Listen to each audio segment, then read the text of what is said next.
Post tenebras look, after darkness, light. So yan ang motto noong reformasyon ng 16th century sapagkat ang mga reformer ay naniniwala yung panahon na yan ay tinatawag na spiritual darkness. Madilim dahil sa kanilang pagtuturo na hindi tama sa Biblia at ang pamumuhay ay hindi tama sa harapan ng Diyos. Kaya madilim. Pero sa kabila nito, dahil sa pangangaral ng Ebanghelyo ng Panginoong Jesucristo at dahil sa matapat na pagtuturo, paano maliligtas, kagaya ng paano magiging matuwid o justification by faith alone, in Christ alone, ay ito yung liwanag sa gitna ng kadiliman. At ito ang kalagayan sa ating pinag-aaralan dito sa aklat sa lumang tipan ng Biblia, dito sa unang Samuel, na kung saan ay makikita natin ang karugtong nito. Dito ay yung panahon ng mga hukom o judges na kung isa-summarize natin ay sinasabi, everyone does what is right in his own eyes. Yung matuwid sa kanyang paningin lamang, hindi sa paningin ng Diyos. Kaya nandoon ang immoral na pamumuhay. Kaya madilim. At nakalagay yan sa Biblia na makikita natin ngayon. Sapagkat hindi mabuti na kalagayan ang kadiliman, ang walang salita ng Diyos. Subalit, hindi tumitigil ang Diyos sa kanyang layunin, sa pagtutubos ng mga taong nasa gitna ng kadiliman upang sila'y maligtas at sila'y magbigay lugod sa Diyos. Kaya dito sa ating pinag-aaralan sa serye sa unang Samuel, ay nakita natin ang tuloy-tuloy na plano ng Diyos na kung saan ay kanyang inihahanda ang pagdating ng hari na mga hari. So ito ang ginagawa ng Panginoon dito sa unang Samuel, na kung saan ay kanyang itinatayo ang magmula sa mga hukom patungo sa mga monarchy. Yung unang hari ng Israel na si Saul, and then si Haring David, and then ipatungo sa darating na hari na mga hari. Pero nagsimula dito sa isang tao na mahirap, malungkot, very depressing ang kalagayan. Ang pangalan ay si Hana na isang baog. At hindi maganda ito sa panahon na yon. Kaya imbes na siya ay tuloy-tuloy na panghinaan ng loob at lumayo sa Panginoon, siya ay lalong lumapit sa Panginoon sa panalangin. Ibinuhos niya ang lahat ng kanyang pait, lahat ng kanyang pagdadalamhati, at siya ay nanalangin sa Panginoon na siya ay bigyan ng anak. At kung ibibigay, ay iaalay ito sa Panginoon. At yun ang batang si Samuel. At makikita natin yan sa mga aklat na binasa natin sa verse 27 ng chapter 1. Ang batang ito ito ako ay nanalangin at pinagkaloob sa akin ng Panginoon ng aking kahilingan na idinulog sa kanya, kaya't ipinahiram ko siya sa Panginoon habang siya'y nabubuhay. Siya'y ipinaharam sa Panginoon at doon ay sumamba siya sa Panginoon. Ipinapakita dito ang contrast ng pari noon na si Eli, at ipinapakita dito ang contrast ng mga anak ni Eli sa chapter 2 ng mga immoral, mga pari din. Subalit sila ay mga, sabi ng Biblia, mga walang pakundangan sa Panginoon. Sa verse 17 ng chapter 2, ang kasalanan ng mga kabataang iyon ay napakalaki sa harap ng Panginoon sapagkat winalang kabuluhan ng mga tao ang handog ng Panginoon. Verse 22 ng chapter 2, sila'y sumisiping sa mga babae na naglilingkod sa pintuan ng toldang tipan. Ang contrast nito, ang batang si Samuel na inihahanda ng Diyos bilang kanyang pari na tagapagsalita ng salita ng Diyos para sa madilim na lugar na ito, na lumalayo sa Panginoon. Kaya sa verse 1 makita natin dito ang batang si Samuel ng chapter 3 ay naglingkod sa Panginoon sa harap ni Eli. At ang salita ng Panginoon ay bihira sa mga araw na iyon. Hindi madalas ang pangitain. And then sumunod niya na ipinakita ang matandang si Eli na kung saan ay malabo na ang mata. Subalit may batang malinaw ang mata. At narinig niya ang panawagan ng Panginoon. Sinabi sa verse 10, ika-4 na beses na tinawag ng Panginoon itong batang si Samuel. Ang Panginoon ay dumating at tumayo at tumawag na gaya ng una, Samuel, Samuel, na magkagayo sinabi ni Samuel, magsalita ka sapagkat nakikinig ang iyong lingkod. May ginagawa ang Diyos na banal. At tinatayo niya ang tapat na lingkod niya upang ang salita'y kanyang ipahayag sa buong Israel, sa mga tao ng Diyos. Verse 19, lumaki si Samuel at ang Panginoon ay kasama niya at hindi pinahintulutan ng alinman sa kanyang mga salita ay malaglag sa lupa. Nalaman ng buong Israel mula sa Dan hanggang sa Beersheba na si Samuel ay itinatag bilang isang propeta ng Panginoon. Nagpakita muli ang Panginoon sa Shiloh sapagkat ipinakilala ng Panginoon ang kanyang sarili kay Samuel sa Shiloh sa pamamagitan ng salita ng Panginoon.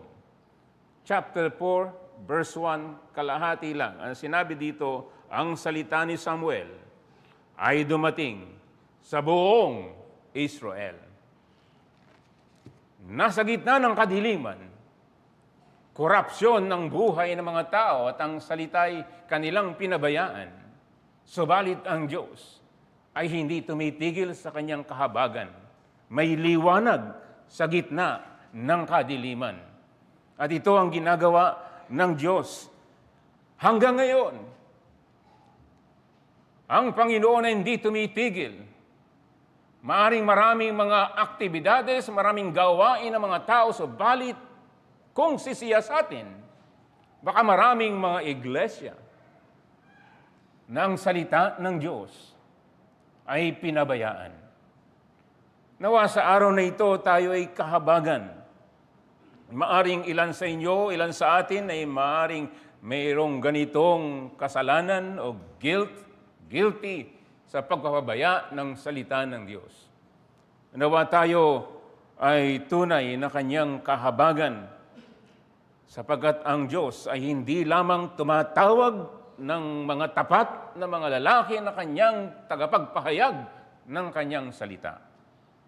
Siya'y tumatawag upang ang kanyang salita ay tunay na ipahayag sapagkat ang kanyang salita ay patungkol sa kanyang kadakilaan ng pagliligtas at ganon din ng paghahatol.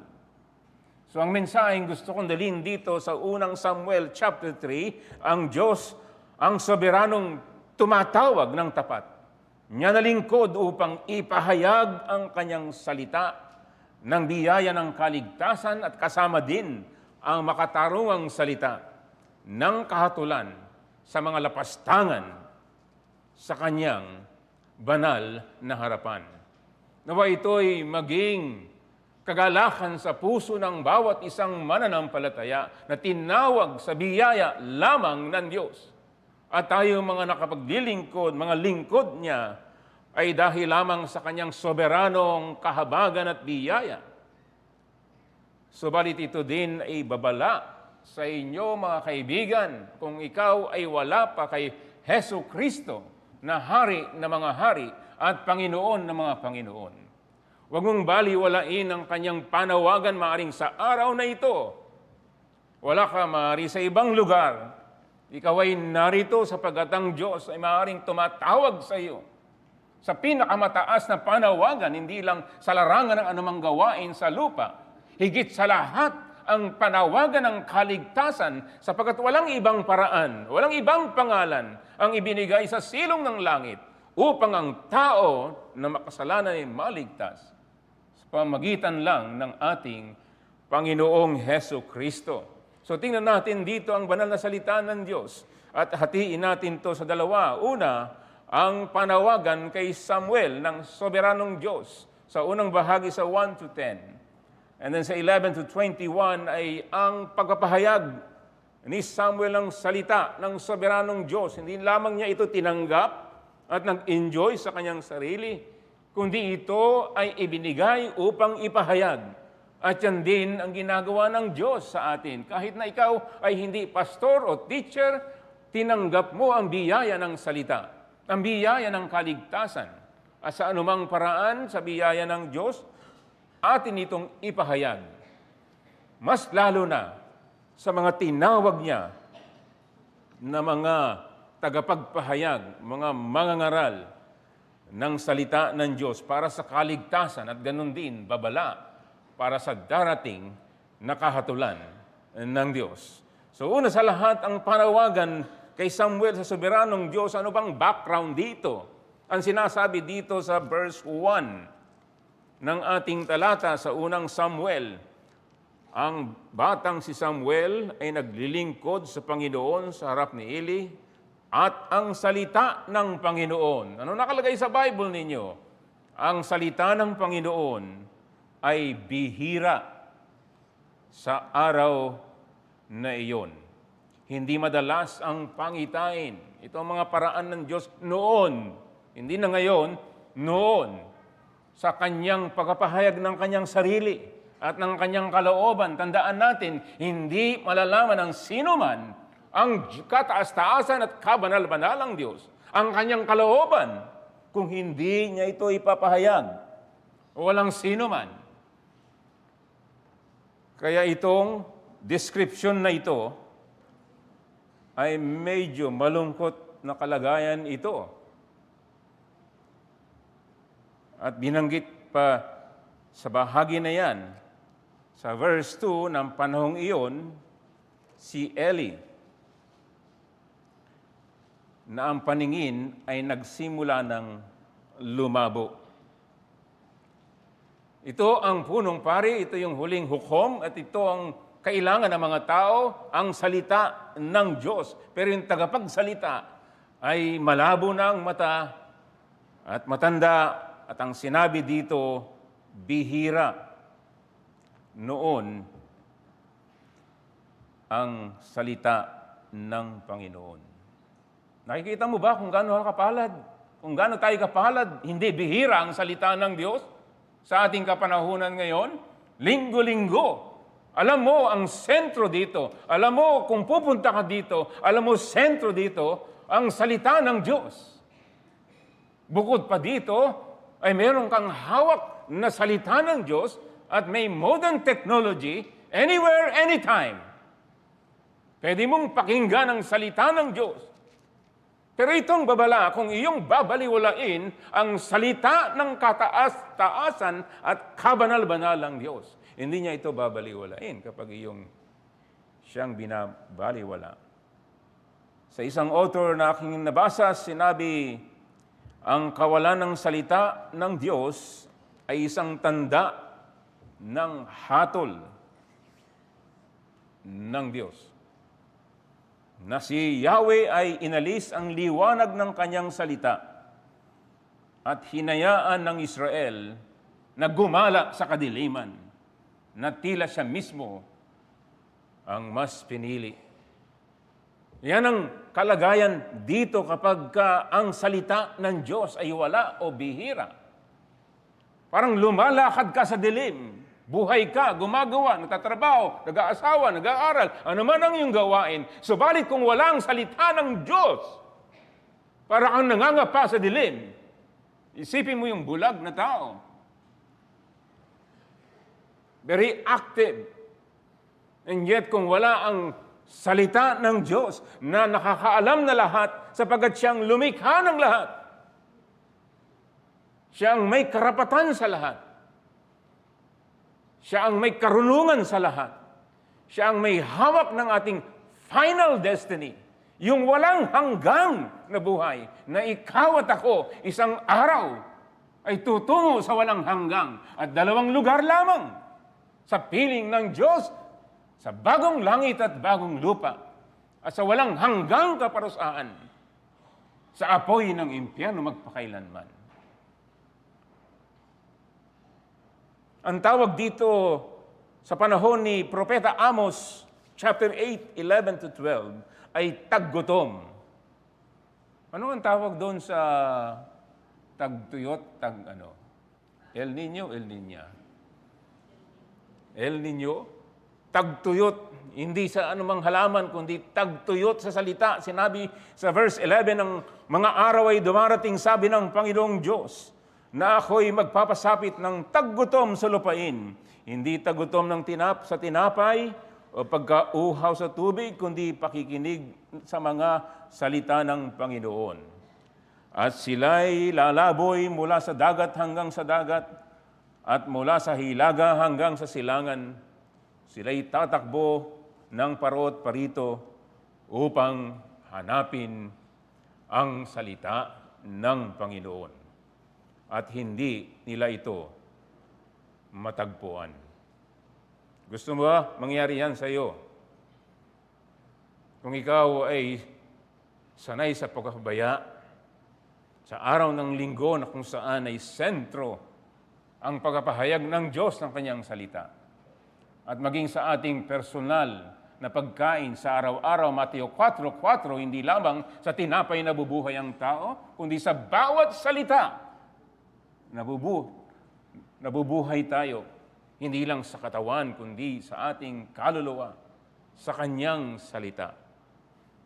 Kaya itong okasyon na ito ay okasyon na may kaugnayan sa kasalanan ng pagpapaya. May kadiliman. Awit 74, itaas mo ang iyong hakbang, mga walang hanggang guho. Winasak ng kaaway ang lahat ng bagay sa santuaryo. Ang mga kaaway mo'y nagsisigaw sa gitna ng iyong dakong tagpuan. Itinaas nila ang kanilang mga watawat na palatandaan. Sila'y tila mga tao na nagtaas ng mga palakol sa kagubatan ng punong kahoy. Ang lahat ng mga kahoy ay nililok, ang kanilang binasag na palakol ay mga pamukpok kanilang sinunog ang iyong sanctuaryo hanggang sa lupa.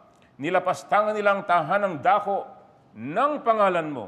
Sinabi nila sa kanilang sarili, ganap namin silang lulupigin. Kanilang sinunog ang lahat ng dakong tagpuan ng Diyos sa lupain. Sa verse 9, hindi namin makita ang aming mga palatandaan, wala nang propeta pa, at walang sino man sa amin ang nakakaalam kung hanggang kailan. Yan ang picture nito, madilim, bihira, ang salita ng Diyos. Idinagdag pa dito, sa verse 3, ang ilawan ng Diyos ay hindi pa namamatay. Ito'y literal sa templo na kung saan ay nandoon si Samuel, si Eli, mga anak niya. Ito yung literal na dapat ay nagliliwanag, subalit ang binanggit dito, ang ilawan ay hindi pa namamatay. Medyo siguro, andap-andap, pero meron pa.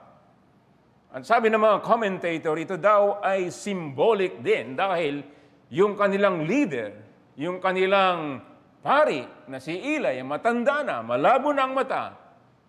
At alam noon, kasunod noon, na dapat ay siyang tagapagpahayag ng salita ng Diyos sa bayang Israel na nasa kadiliman.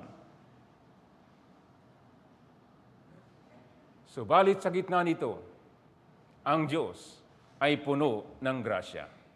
Ang Panginoon ay hindi nagkukulang sa kanyang biyaya. Siya ang bukal ng biyaya. Kahit sa gitna ng kadiliman, siya'y may biyaya, mga kapatid at mga kaibigan.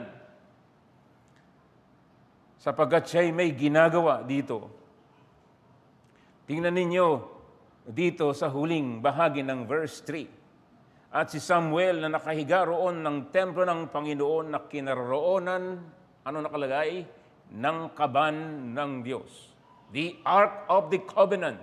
Naandon sa templo, naandon malapit kay Samuel. At ganoon din kay Eli at kanyang mga anak. At ito'y pagkapahayag na tunay na ang Diyos ay nasa kalagitnaan nila At ito ay paalala ng presensya ng Diyos at paalala na may tipan sila, may tipan ng Diyos sa kanyang bayan. Subalit anong ginawa ng mga anak ni Eli? Binaliwala, nilapastangan nila kahit naandun sila sa kalagitnaan ng paalala na ang Diyos ay nasa kanilang kalagitnaan. Pwede bang mangyari yan sa looban ng church? Pwede yung Sunday after Sunday, ikaw ay exposed sa mga bagay ng Diyos, sa mga banal na gawain ng Diyos. Subalit ang puso, baka malayo sa Diyos. At ito, ang salita niya na nais niya na ng Diyos na tayo kausapin lahat dito. And then, makita natin dito ang panawagan ng Diyos sa kanyang itinatayo na bagong pari. At itong propeta na itinatatag ng Panginoon, na ipapahayag niya ang kanyang salita, tatawagin niya, tinatawag niya, at ipapahayag niya. Nakita natin ang contrast again dito na si Ila ang leader at dapat ang kabanal-banalang Diyos ang siyang nagpapahayag sa kanya at this point in time. Pero siya'y matanda na, malabo ang mata. At itong batang si Samuel, ang tinatawag ng Panginoon. Tingnan natin dito sa verses 4 to 10, at tumawag ang Panginoon, Samuel, Samuel. At kanyang sinabi, narito ako. Alam niyo yung salitang pagtawag, call. Ilang beses ito dito sa verses 4 to 10, 11 times. Ibig sabihin talaga, yung panawagan ng Diyos ay binibigyan diin dito ng may akda, ng sumulat ng aklat na ito, yung panawagan ng soberanong Diyos. Ang Diyos ang may kapangyarihan, ang sovereign na tumatawag ng mga taong mga makasalanan, na kung iiwanan niya sa sarili, kagaya tayo, wala tayong magagawa. Lalo na sa pagdating sa kaligtasan, alalahanin nating mabuti. Ang kaligtasan natin ay biyaya lamang ng panawagan ng Diyos sa ating Confession of Faith. Sa 1689, ito ang nakalagay sa atin bilang review sa Kabanata 10 ng mabisang pagtawag. Sa paragraph 2, ang mabisa at makapangyarihang pagtawag ng Diyos ay sa kanyang malaya at natatanging biyaya lamang. Ito ay isang gawain na hindi batay sa anumang nakitang mabuti sa tao, ni mula sa anumang kalakasan o kakayahan na taglay niya. Ang tao ay patay sa kasalanan at pagsalangsang.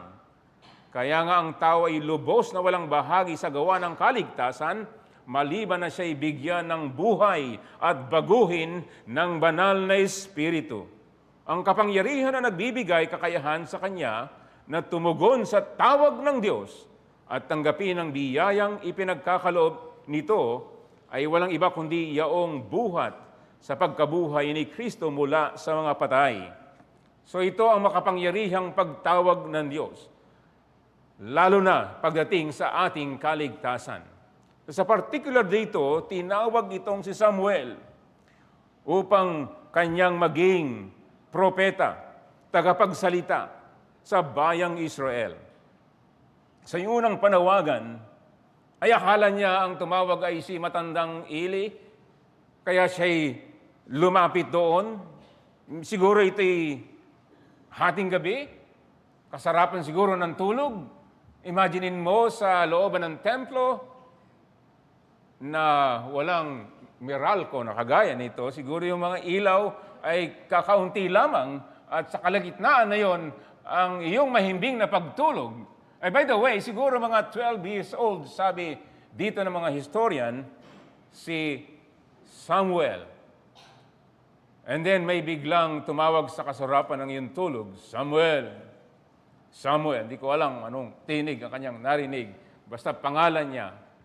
At siguro siya'y napabalikwas at siya'y tumungo kay Eli at sinabi, hindi ako tumawag sa iyo. Balik ka, tulog ka uli. So balik na naman siya. And then, ikalawang beses, ay narinig muli ni Samuel ang hindi niya pa nakikilala na tinig ng Panginoon. Sa verse 6, tumawag ang Panginoon, bumangon si Samuel at pumunta uli siya kay Eli. Narito ako sapagkat ako'y tinawag mo. Hindi ako tumawag, anak. Balik ka sa higaan. Mahiga ka uli. So hindi sinasabi dito sa verse 7, hindi pa nakikilala ni Samuel ang Panginoon. At ang salita ng Panginoon ay hindi pa nahayag sa kanya. So hindi ibig sabihin si Samuel ay hindi mananampalataya. Siya ay hindi pa lubos na nakakaranas ng ganoong experience ng pagtawag ng Panginoon bilang bago o inihahanda na propeta ng Diyos. Ngayon lang ito nangyari sa kanyang buhay. Hindi niya pa ito nararanasan, kaya maaring ito ang nais ipahayag dito kay Samuel na tinatawag ng Panginoon. And then sa ikatlo na panawagan, tingnan natin dyan ang pasensya ng Panginoon. And then tingnan natin din dito ang insensitivity ng pari ng Israel sa gitna ng kadiliman na paring si Eli.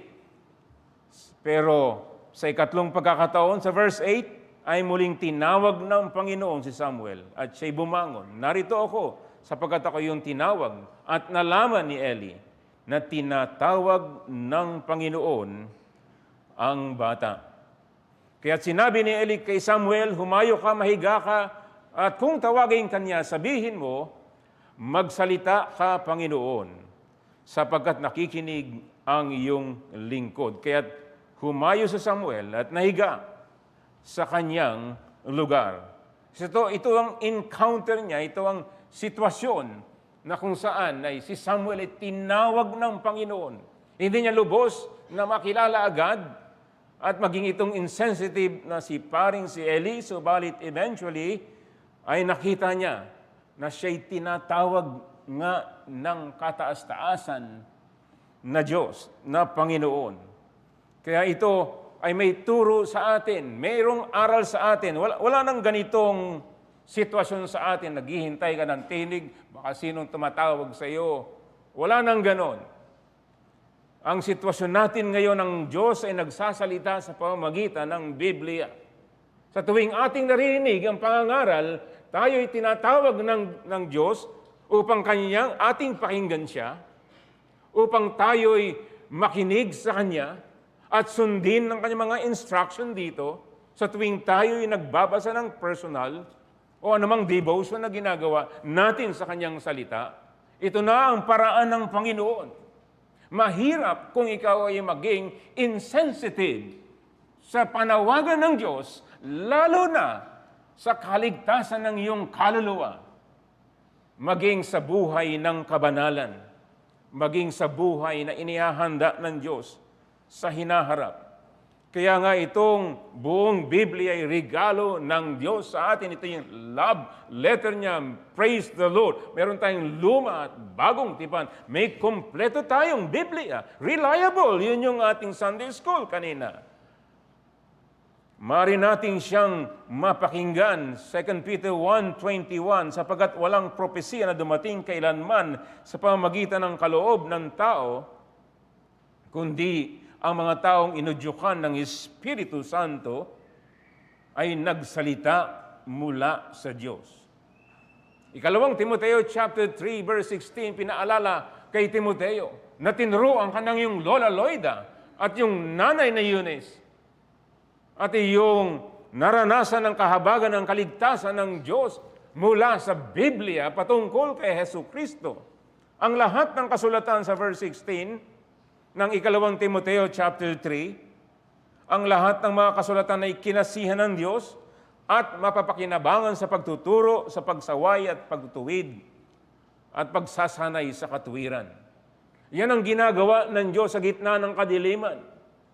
Siya'y nagtatayo ng kanyang tao na tapat sa kanya upang ipahayag ang kanyang kalooban. ipahayag sa nasa gitna ng kadiliman upang kanilang maranasan ang liwanag ng Diyos, ang Ebanghelyo ng Diyos. Ang propeta ng Diyos ay tinawag niya at sila'y nagsasalita ng salita ng Diyos. At ngayon ay naka-record sa atin sa Biblia.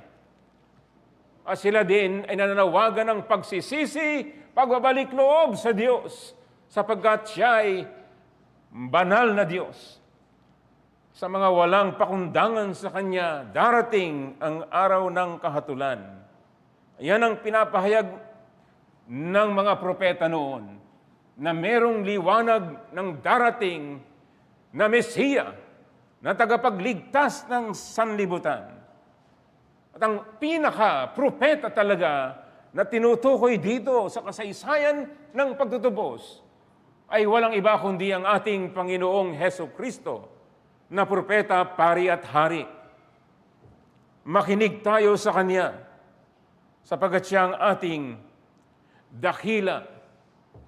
dakilang soberanong Diyos na nangungusap sa ating lahat para sa ating kabutihan, para sa ating eternal na kabutihan. Huwag nating siyang baliwalain sapagkat mapanganib ito. Wala nang mga propeta noon, kagaya ni Samuel. Ngayon ay mga lalaki ng Diyos, mga pastor at teacher.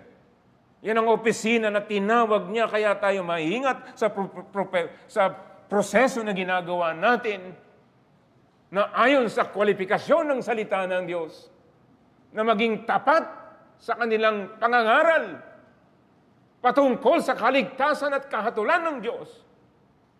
Huwag niyong baliwalain. Gaano man siya kahina sa iyong tingin, kung siya'y tapat na nangangaral, pakinggan ninyo ang salita ng Diyos. Para ito sa iyong kabutihan. Para ito sa ikatatatag ng iyong pananampalataya. Para ito sa paglakad natin sa makipot na daan. Patungo sa Celestial City. Sapagkat tayong lahat ay galing sa siyudad ng kapahamakan. At ang Panginoon ay patuloy siya na nagsasalita sa atin sa pamamagitan ng Biblia at ng mga tao na ngayon ay Kanyang itinatayo. Purihin ang Diyos natin sa Kanyang katapatan. Sa pangalawang bahagi ay tingnan natin, hindi lamang itinanggap ni Samuel ang salita ng Diyos sa 11-21, kundi ito'y upang ipahayag. At pwede natin i-extend ang application na ito kahit ikaw ay hindi mangaral o pastor, tinanggap mo ang iyong salita ng Diyos na nagdulot sa iyo ng kaligtasan, ng lahat ng espiritual na pagpapala. Bakit hindi mo kayang ipahayag? Bakit hindi mo kayang ipahayag sa iyong mga anak, mga kapatid, mga kasama kung may pagkakataon? Lalong mabigat. Mabigat ang pasanin ng mga tinawag niyang kalalakihan na maging tapat na lingkod ng Diyos sa tulong ng banal na Espiritu Santo sa maikling panahon lamang. Ipahayag, kagaya ng sinabi ni Apostol Pablo sa 2 Timoteo, preach the word in season or out of season. Napapanahon man o hindi, ipangaral mo. Sapagkat darating ang panahon, ang mga tao maghahanap ng mga gusto lang nilang pakinggan na hindi ayon sa katotohanan ng salita ng Diyos.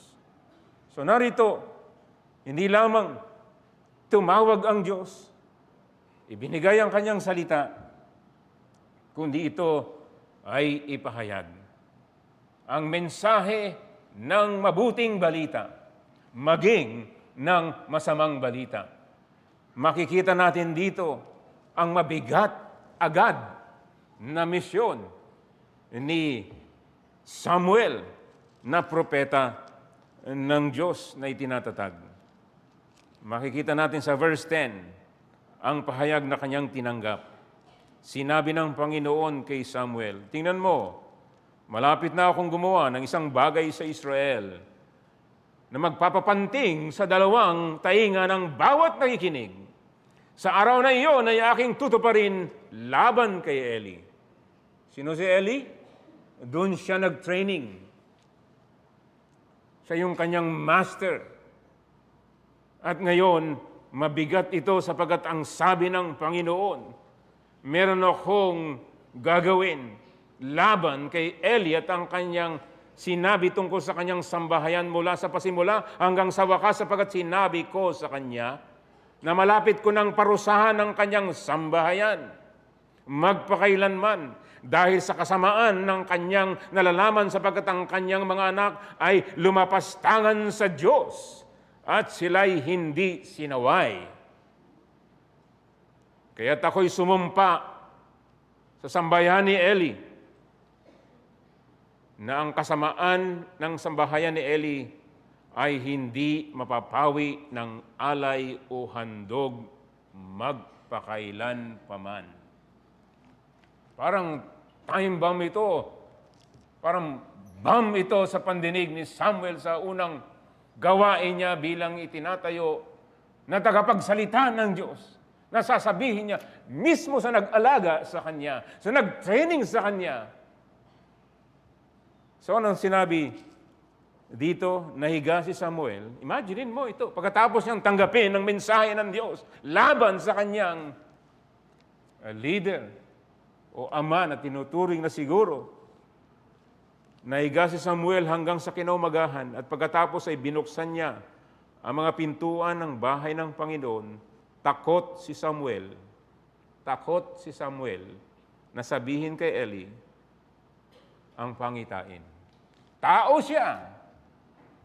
Kahit siya inihahanda ng Panginoon, tao siya. Mga mensahe na talagang mabigat, mahirap sabihin ng paghatol na ito. Mas madaling sabihin ang magandang balita. Pero kung sabihin mo sa iyong iginagalang, ikay bata pa, ang masamang balita ng paghahatol at paghuhukom dahil sa kasalanan sa Diyos, hindi ito madaling gawin. At sabihin ko sa inyo, hindi madali din sa amin ng mga tagapaghatid ng salita ng Diyos ang bigyan kayo ng babala ng walang hanggang apoy sa impyerno. At marami ngayon tagapangaral, ayaw itong sabihin. Mas maganda pa sabihin, paano ka yayaman, paano ka magkaroon ng ganyan, ng ganito, paano ka maging maligaya, etc. Pero hindi lang yan. Patungkol sa magandang balita ng kaligtasan kay Kristo, ang laman ng salita ng Diyos. Sa mga lumalapastangan at tumatanggi at nire-reject sa Kanya, may bunga ito. Kaya dapat ipahayag. At si Eli naman,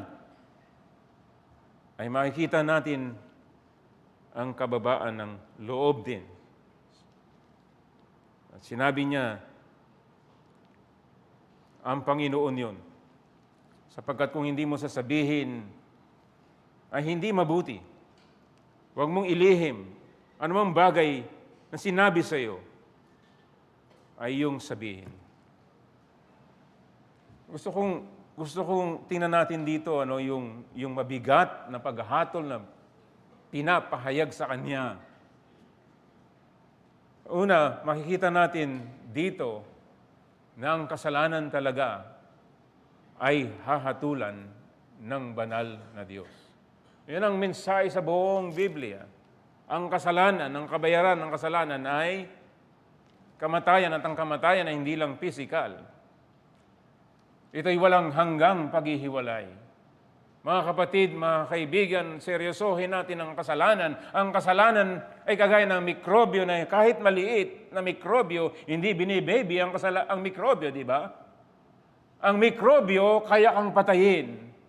Kaya ang kasalanan ay kagaya ng mikrobyo na pumapatay. Ang kasalanan ay pinapatay dahil papatayin ka ng kasalanan. At ang lahat ay nagkasala. Subalit, narito ang liwanag ng Ebanghelyo na tunay na siya ay nagliligtas sa mga walang magagawa.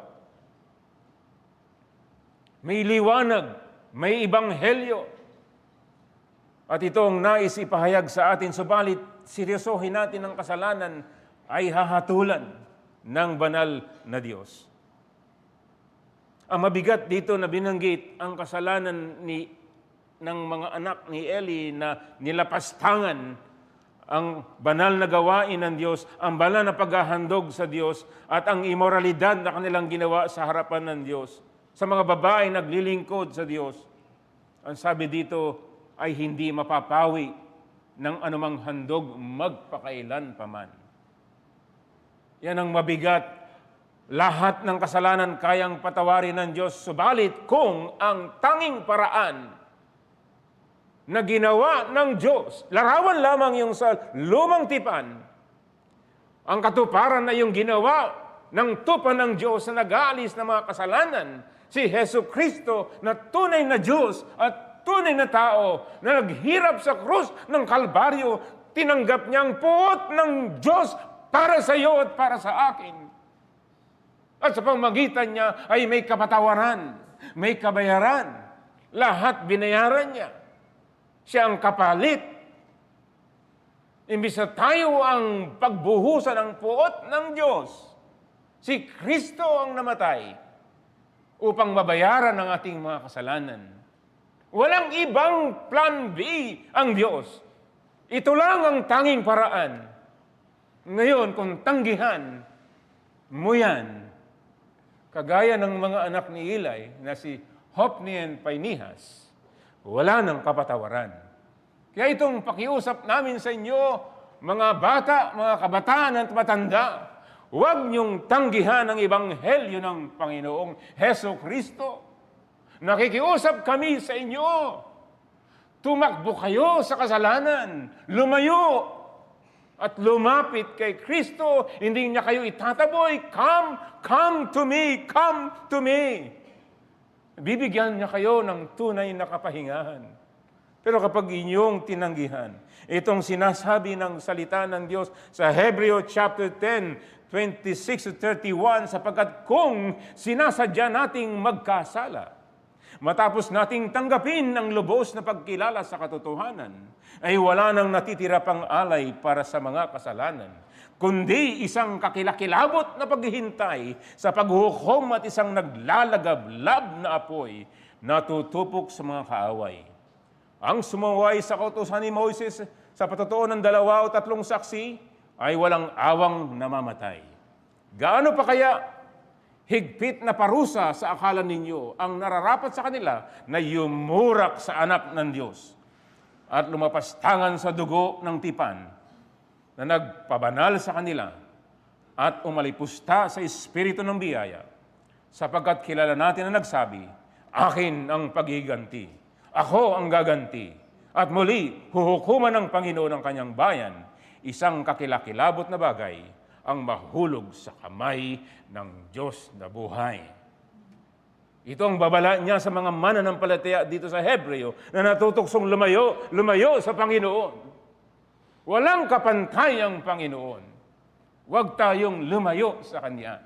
Siya lang ang tanging daan, ang katotohanan at ang buhay.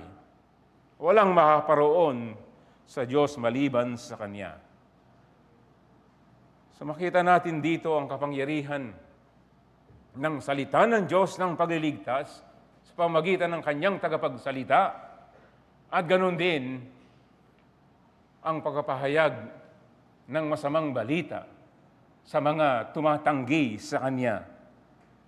Ganoon kahalaga, mga kapatid, mga kaibigan, ang salita ng Diyos. Nawa maging kagaya tayo ni Samuel sa panawagan ng Diyos na sinasabi niya, magsalita ka, Panginoon, sapagkat nakikinig ang iyong lingkod.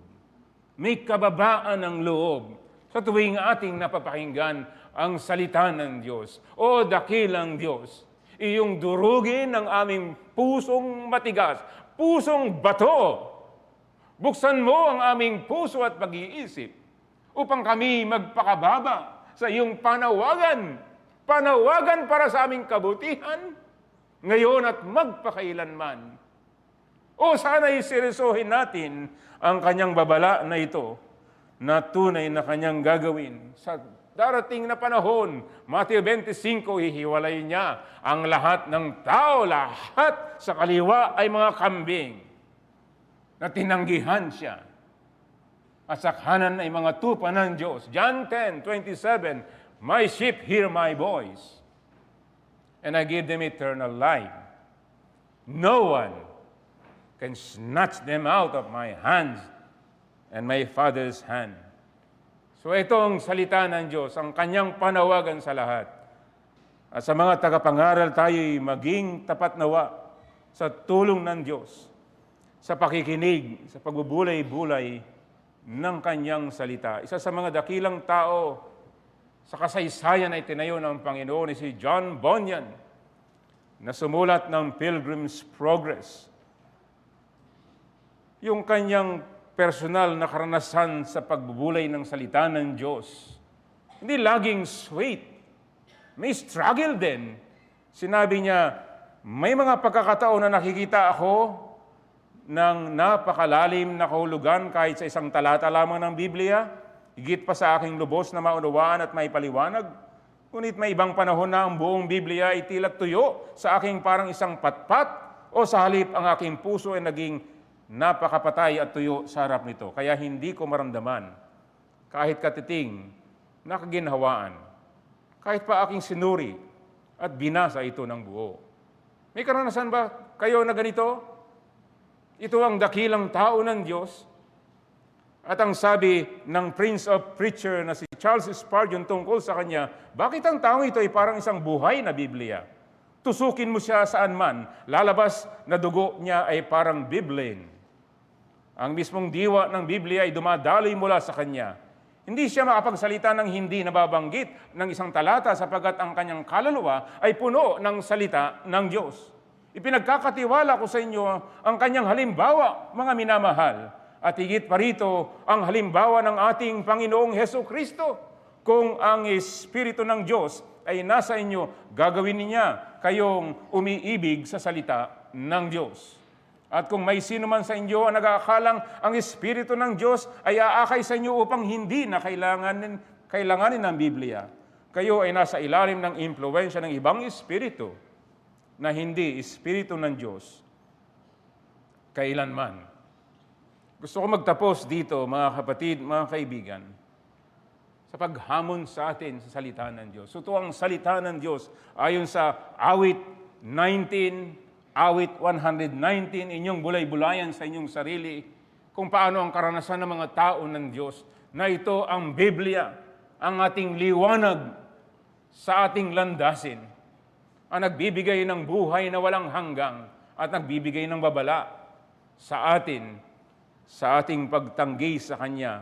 Subalit ang salita ng Diyos ayon kay J.I. Packer, sa kanyang dalawang katangian sa salita ng Diyos, ay sinabi niya ang ganito, ang Diyos na ating manilikha ay lubos ng nakakaalam tungkol sa atin bago pa tayo magsalita ng anuman. Awit 139, 1-4. Ngunit wala tayong anumang malalaman tungkol sa Kanya, maliban kung Siya mismo ang magpahayag dito sa atin. Kaya may isa pang dahilan kung bakit nagsasalita ang Diyos sa atin. Hindi lamang upang hikayatin tayong gawin ang Kanyang kalooban, kundi upang makilala natin Siya, upang Siya'y ating mahalin. Kaya ipinadala ng Diyos ang Kanyang salita sa atin na may dalawang katangian bilang impormasyon at bilang paanyaya. Dumarating ito upang tayo'y akitin at hikayatin, gayon din upang tayo'y turuan.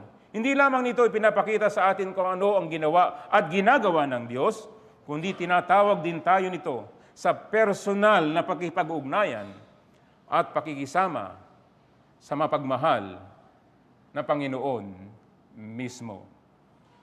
Purihin ang Diyos. Tayo po ay manalangin.